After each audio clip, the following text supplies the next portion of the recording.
Okay, so this is our introduction to crawling video number 2. So we've already talked about the fingers pointing forward and crawling. We've talked about the elbow pit pointing toward the fingers. So just work along with me again, and we're going to get a little bit more complicated in our cueing as we move you forward. So quadruped position, fingers pointing forward, elbows pointing toward the fingers, shoulders over the wrists. So points of contact are our hands and our knees and our feet, which is forming this base of support, which is kind of like a rectangle on the ground. It's not too hard, but if you're not used to crawling a lot, already you may feel some stress in the wrists. So I'm going to ask you to really explore a couple things here. First, really widen your fingers. Get your fingers as wide as they possibly can be, as separated as they possibly can be on the ground. And then start to play around with rotating, play with this rotation that's available to you in your arms. So you'll see that the elbows are moving toward, pointing forward and then toward the center of your body, and back and forth here. So explore that. And as you explore that, notice what happens in your shoulders. So if you take your elbow pits and go toward the middle finger, it feels good to kind of pull your shoulder blades down your back a little bit. So now you can pretend that you're sort of putting your scapulae in your back pockets. So the shoulder blades are sliding down the back. That's a real compact position and real stable for crawling. So elbow pits toward the middle fingers, pull the shoulder blades down and back. And you remember from the first introduction video, Introduction to Crawling, we started to play around with this clock position. Now, I really want you to put a lot of emphasis on the placement of your hands. Spread your fingers out as far as they can go. And again, elbows are pointing straight forward, like toward that middle finger. And then I really want you to shift as far as you can to 3 o'clock. And then shift as far as you can to 9 o'clock. And then shift as far as you can toward 12 o'clock. And then start to play around with knee positions. So you can take your knees through your hands and shift forward. And then shift to the side to 3 o'clock.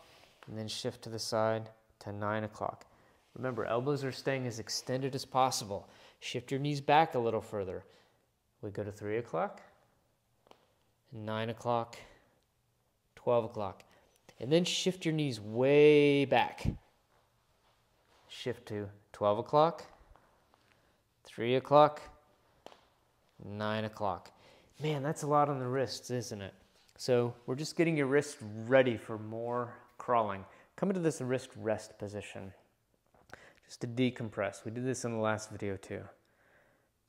Okay, so now let's play with a little bit more cueing toward the shoulders. So you've got hands spread out, fingers really spread, fingers pointing straight ahead, elbow pits going straight ahead. And then start to play with how it feels to really shift the heart space toward the ground, squeeze those shoulder blades together, heart space up toward the ceiling. And then do the same thing as you shift into 3 o'clock and 9 o'clock. Your elbows might bend along with you. You're going to get this sort of sweepy motion here, letting the thoracic spine to go up toward the ceiling and then down toward the floor. It's a funky movement, but we're just getting those shoulders really juiced up for more crawling. Okay, rest again. So we come into this wrist rest position. So that's a lot of work on the wrists, a lot of work on the shoulders.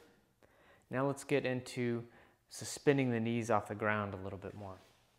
So now we'll take our toes and tuck them under, so we're in this extended toe position.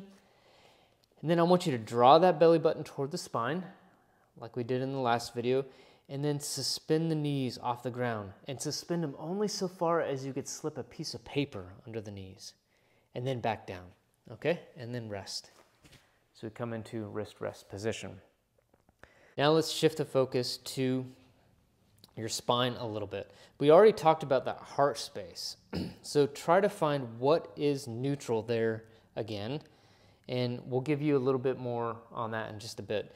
But just find kind of what neutral-ish, right? So not all the way toward the ceiling, not all the way toward the ground with that space between your shoulder blades. Elbows pointing forward, shoulder blades pulled down the back. Find what feels neutral.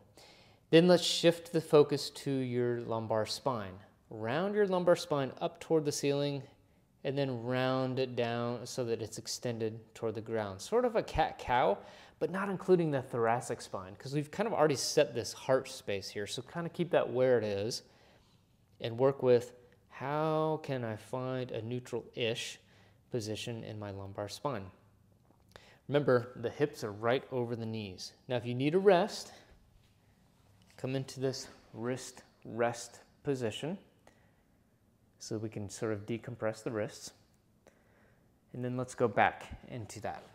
So, hands, fingers really spread, middle finger pointing forward, elbow pits toward the middle finger, heart space in neutral-ish, scapulae pulled down the back, find neutral-ish in your spine, and then tuck your toes.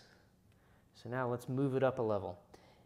If you have a yardstick or a PVC pipe or even a broom will work available to you, you could put it on your head and your sacrum to help you find neutral.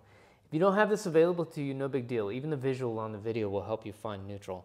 So we're trying to, this is just an idea about where neutral is in a spine. So don't get too caught up on like if you can nail this or not. But as an exercise, we can think about the back of the head being on the yardstick, the thoracic spine or the space in between my shoulder blades being on the yardstick, my sacrum being on the yardstick, but just a little space between the yardstick and the lumbar spine. So that's going to help us find a neutral-ish position.